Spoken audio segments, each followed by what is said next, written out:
All right, hello again. We have another case presentation, so hopefully you enjoy this one as much as I enjoyed creating it and also treating this patient. All right, so I want to introduce you to Caroline. Caroline came into our practice and had an interesting chief concern. Her chief concern was that she was told that she needed jaw surgery. She was a junior in high school, and that she wanted to make sure that she got the jaw surgery in a year and was able to leave for school without braces and have everything kind of situated. After doing a diagnosis, we had a little bit of a different plan for her. So let's go through this. It took us about 10 and a half months to treat Caroline from start to finish, and hopefully you find this to be pretty fun. So we're going to go through a little bit of abbreviated diagnosis. Let's look at the pictures. You can see that Caroline has a progressive anterior open bite, a little bit of a reverse smile arc, but she has a really nice gum show. So, from a standpoint of vertical position of the incisors, we really want to make sure that we're preserving that. But when we start looking at the rest of the x-rays and some of the images, you're going to start to see that Caroline does have a little bit of an increased mandibular plane and really has a little bit of excessive vertical maxillary excess. Again, we go through this in our vertical courses where we talk about the three dimensions. We, as orthodontists, we're great at treating the transverse, we're great at treating the AP, but sometimes we put blinders on when it comes to the vertical because the solutions are sometimes difficult, surgery or, TAD. So, we really want to show how simple this can be when you really use the right tool for the right job.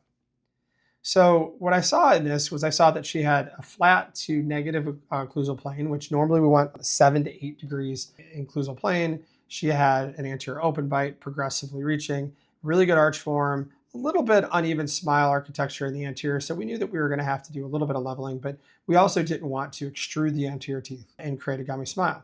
So we look at the x-rays and you can see nothing contributory other than the wisdom teeth.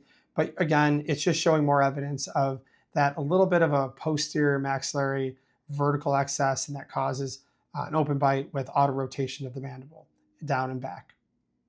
So what we did is, instead of talking about surgery, we said, look, we have this really good protocol where we use 4 TADs and we really try to reverse what caused this problem. So I want to go through a little bit of the process and then we'll go through the treatment. So our treatment plan for her was using Damon Ultima, which is a full expression self-ligation system. It's just what I like because it controls the teeth nicely, but I wasn't going to use the braces to solve all the problems. The braces were going to be used to control the teeth, and we're going to use 4 TADs to control the vertical. Here's basically the protocol that I teach. It's essentially 4 TAD maxillary posterior control. So starting with the posterior 6s and 7s, there's a mucogingival line. What we're going to do is we're going to place 2 8mm vector TADs just at the mucogingival line between this first molar and the second molar, with about a 10-degree angulation away from the line of action. Then we go ahead and we do the exact same thing about midway down the alveolar process in the palate, from the alveolar crest to the palate. We place 2 more 8mm TADs roughly in the same spot between the second molar and the first molar. Again, about 10 degrees angulated. And then we're going to go ahead and bond buttons on the palatal surface and use the arch wire slot on the buccal surface. Now this is pretty simple. What we do is, with our braces controlling the teeth, we use this to control the vertical. So essentially we're intruding the molars and we're auto-rotating the jaw. Okay, now if we do this successfully, for every millimeter of intrusion we get, we're going to get 3 millimeters of anterior bite closure and about 1 millimeter or 3/4 millimeter of autorotation and class 2 correction. This 4 system is pretty nice. When you look at it from a different direction, you can see we're using 1 TAD on the buccal, 1 TAD on the palatal. Again, we're intruding with about 60 grams of force, which turns out to be just about 1 link of generation 2 closed link power chain. So let's go ahead and look how we treated her. You can see obviously successful from beginning to end. This took us a little over 10 months, which was amazing because it worked for her timeline. So let's go ahead and bring in how we treated this. So phase 1 is the round wire phase. Essentially, if you've seen any of my other case presentations, I break things up into 3 phases: phase 1, phase 2, phase 3, essentially round wire, full expression, and case finishing.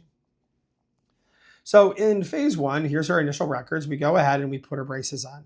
Now, typically I'm putting the TADs in visit 2, but for Caroline, because she had this accelerated timeline, I didn't really want to round trip these anterior teeth. And plus, I really wanted to start on the intrusion. So there's a little bit of a different protocol here. Because I didn't want to run the C chain to a light round wire because it would cause some adverse effects, I did bond some buttons to the 6 and the 7 so that I could lift those up from day one. But you can see, a nice light round wire on the top and bottom. We start intruding the 6s, and we put some pretty large vertical occlusal stops on. This helps with the vertical because she's going to open her bite, kind of encroach on the freeway space, and just help us to intrude those teeth a little bit more. So about 4.5 months later, you can see that we've done a really great job intruding. We're leveling that upper arch. We have not extruded those anterior teeth all that much because you can see that we're not showing more gingival show. So really this is through posterior intrusion, and we're pivoting around essentially the canine. We're tying, every time she comes in, we tie in the palatal, we tie in the buccal, and then just every 6 weeks we reactivate the TADs. And you can start to see her mandibular plane angles even auto-rotating and closing. So just in 4.5 short months, we go from a pretty sizable problem to something that is starting to become manageable. You can see we started with an 018 because I really needed to get moving, but I probably should have started with an 014, go to 140275 after 6 weeks and tie the TADs. Now, from here, we're going to put our full expression wire in. So phase 2 is all about getting the teeth where they belong. 140275 comes out, and the 180275 copper and eye tie goes in. We continue to tie TADs. Typically, this is a 3-month phase. So from 4.5 months to 7.5 months, now we're really cooking. You can see that the anterior bite closure is done. Her smile looks great. We haven't extruded these teeth. We've really gotten almost too much intrusion because we're starting to get a posterior open bite. So at this time, I slowly stop tying those TADs. I don't put very much pressure on at all. And I'm really going to let these arch wires focus on what they need to do, which is tooth positioning in 3 dimensions.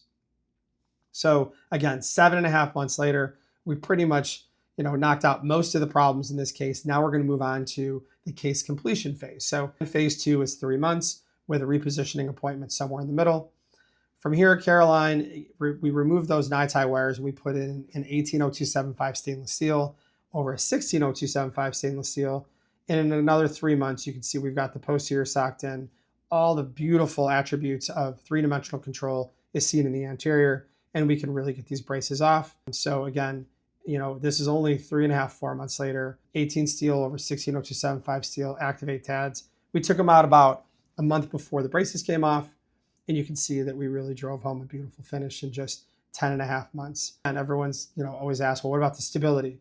In my mind, the teeth are where they belong. We treated it the proper way in the fact that we reversed the vertical dimension, which was the diagnosis through intrusion, and through many papers, that's shown to be quite stable over the long term, simply due to the fact that you're not extruding anterior teeth, but moreover, you're intruding posterior teeth, which can be held with forces of occlusion.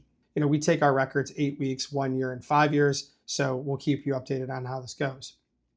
So if we look at before and after, we can see that we really did our job. When we look at the occlusion, arch form, anterior smile arc, everything's looking absolutely stunning. So a little bit of a close-up view. Here's where we started, here's where we finished.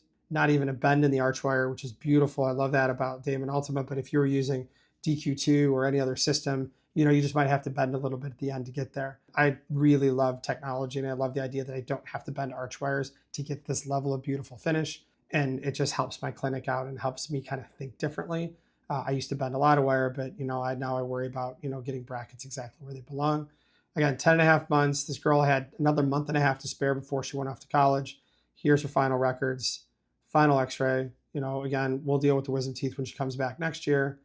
Before and after. We're really dialing this in. The front teeth, 3-dimensional positioning is great. A little bit of enamel recontouring, and you can see the microaesthetics are fantastic.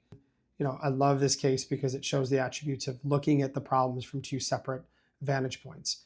Looking at the teeth as one separate issue and looking at the skeletal problems as another. Treating the vertical properly by intruding posterior teeth and resetting where things belong. Auto-rotating the mandible, making sure we decrease that mandibular plane angle and decrease that lower face height, and then also get a beautiful smile. So if you really like that, check us out. We have more stuff like this at ultimateorthodonticacademy.com. You can check out our socials.